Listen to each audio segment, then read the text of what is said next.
Chapter समझ में नहीं आ रहा, पूरे फिजिक्स में समस्या है, then go for regular course.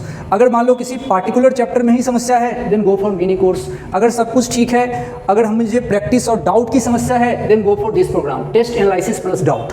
अगर आप कोटा में हो और जेईई मेन प्लस एडवांस की प्रिपरेशन कर रहे हैं, इस बार 27 में आपको अपीयर होना है, तो आपके पास 2-3 तरह की प्रॉब्लम हो सकती है। या तो आपको फिजिक्स का पूरा सेक्शन ही समझ में नहीं आ रहा, या फिर कुछ पार्टिकुलर चैप्टर्स परेशान कर सकते हैं, या फिर सब ठीक है और प्रॉपर प्रैक्टिस नहीं हो पा रही। इसके अलावा चौथी कोई समस्या नहीं होती। मान लो पूरा फिजिक्स परेशान कर रहा है, तो उसके लिए हमारे पास रेगुलर कोर्स है जिसमें हम 4 महीने की पढ़ाई और इस 1 महीने में रिविजन प्लस डाउट करेंगे, वो तो रेगुलर कोर्स में आएगा। मान लो कि कुछ पार्टिकुलर चैप्टर परेशान कर रहा है, फॉर एग्जांपल मुझे वेव मोशन परेशान कर रहा, या फिर रोटेशन परेशान कर रहा, इलेक्ट्रोस्टैटिक्स परेशान कर रहा, कोई भी, तो उसके लिए चैप्टर स्पेसिफिक क्लासेस है, मिनी कोर्स, आप इसको ज्वाइन कर सकते हो।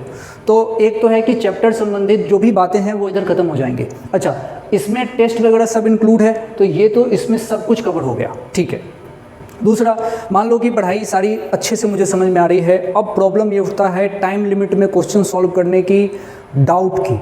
तो उसके लिए ये है हमारा ये पूरा 3 in 1 टेस्ट एनालिसिस, साथ में इसके डाउट।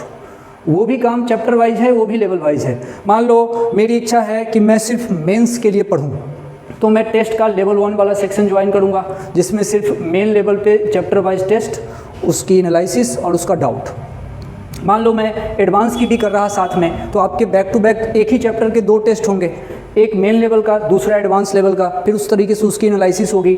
वो एनालिसिस करना मैं सिखाऊंगा कि कोई पार्टिकुलर क्वेश्चन में क्या दिया था, क्या पूछा था, उसमें सोचना कैसे है, आपने क्या गलती करी। ये सब करने के बाद उसके सारे डाउट के डिस्कशन, एनालिसिस और उसमें हमने क्या सीखा, उस सब को प्रॉपर तरीके से नोट किया जाएगा। फिर हम अगले चैप्टर में प्रोसीड करेंगे। तो अगर आपका टारगेट जेईई मेन है तो सिर्फ इसमें काम हो जाएगा, आपका टारगेट जेईई एडवांस है तो दोनों कवर करना पड़ेगा। मतलब कुल मिला के आपको जो भी परेशानी है, जनरल तुम जब रैंडम किसी का टेस्ट सीरीज ज्वाइन करते हो ना, तो बस वो टेस्ट पेपर देते हैं, तुम उसको सॉल्व करते हो, फिर वो सॉल्यूशन देते हैं, ज़्यादा से ज़्यादा वो वीडियो सॉल्यूशन दे देंगे और आपका काम हो जाएगा। जो चीज़ जहाँ पे प्रॉब्लम है, वो प्रॉब्लम क्या है, डिस्कशन नहीं हो पा रहा। मान लो कोई क्वेश्चन था, तुमने उसको अपने तरीके से सॉल्व किए, आखिर वो तरीका सही क्यों नहीं है, ये तुमको कौन बताएगा।